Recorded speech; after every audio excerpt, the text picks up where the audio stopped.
Runner's lunge. Okay, hi, assignment 12, flexibility training. I've got a sticky note that just tells me everything that I need to demonstrate. So runner's lunge is first, a runner's lunge. All right, side view, runner's lunge. Move this back. So we'll come to a kneeling position. Brace the hands on either side of the front leg. I'm going to have the student shift the back knee and then square their hips. So for me, when I cue this, I like to think of maybe like a tucking of the pelvis just a little bit and thinking both hip points forward. When we come to the inside in yoga, the leg tends to flare out. So framing that front leg with the knee over the ankle and not over the toes is important. I also like to cue pressing, we call them monkey fists, into the floor so that the hold is in the shoulders and the hips can relax and open up as you breathe. Exhaling into that back hip flexor in your runner's lunge. I do have yoga blocks here. So the 3 settings of yoga blocks, low, medium, high, to use in the runner's lunge. They also demonstrated coming here, but I feel like I'm holding a lunge there and there's tension in the muscles. So I like the idea of the yoga blocks here so that the legs can relax in your runner's lunge. I guess we could push into that front leg. My back leg is relaxed. It kind of depends on the person, the student, and how they can target the stretch if they're able to release. For me, yoga blocks here, and they enable me to release tension so that you can stretch. That's my runner's lunge. Hamstring stretch is just a shift back. I'm going to try and face you, shifting back.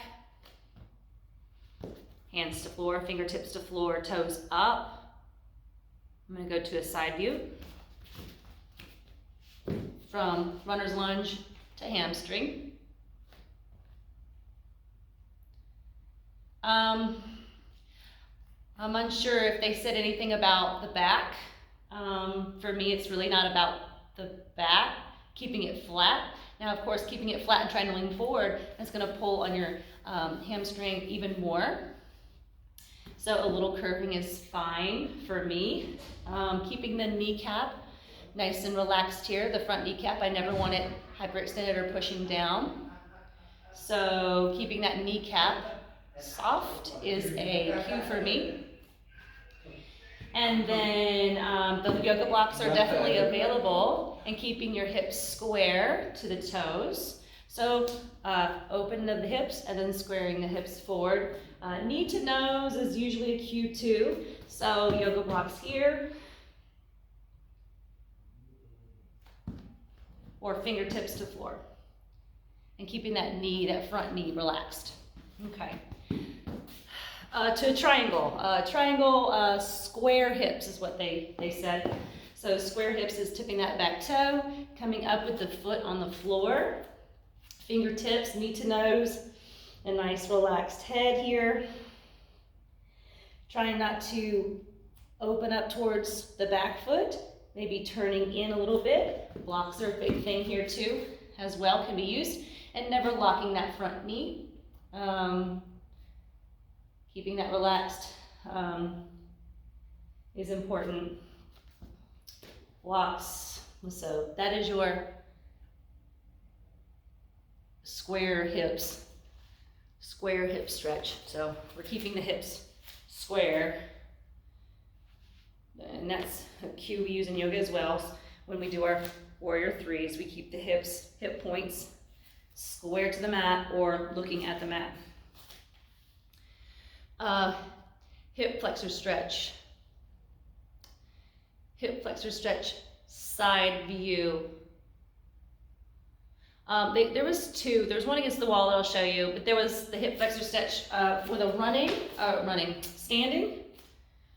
So coming to a lunge, and then bending the back knee, and then tucking the pelvis under. Yes, and that engages that nice hip flexor stretch when that pelvis gets tucked. So standing and tucking, I feel a nice stretch here. Using the wall for support. Maybe you need it. Okay. They demonstrated, I haven't noted, they demonstrated a split. That's not in the requirements. But I'm just going to demo it so I don't leave it out.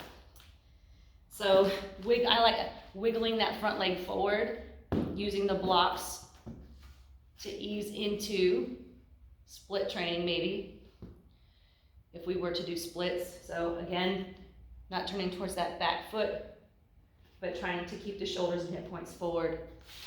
Yoga blocks are really good for that one. Okay, so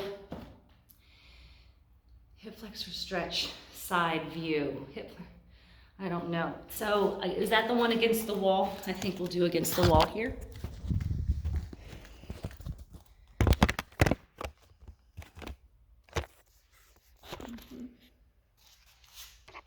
Okay, because I think the last two are against the wall.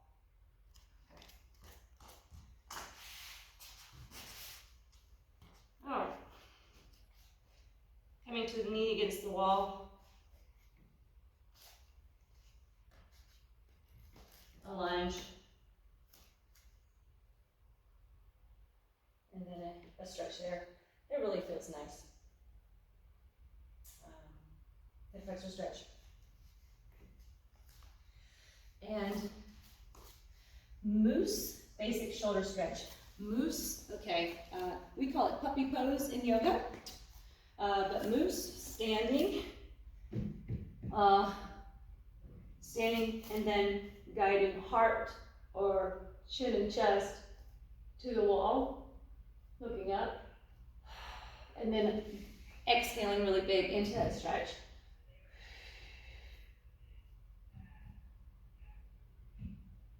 They also went to prayer hands.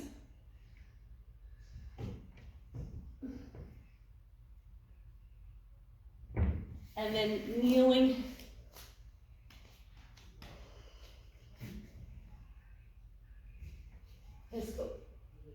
I think the student would be able to gauge their flexibility like I just did. I was too far out, so I had to come in.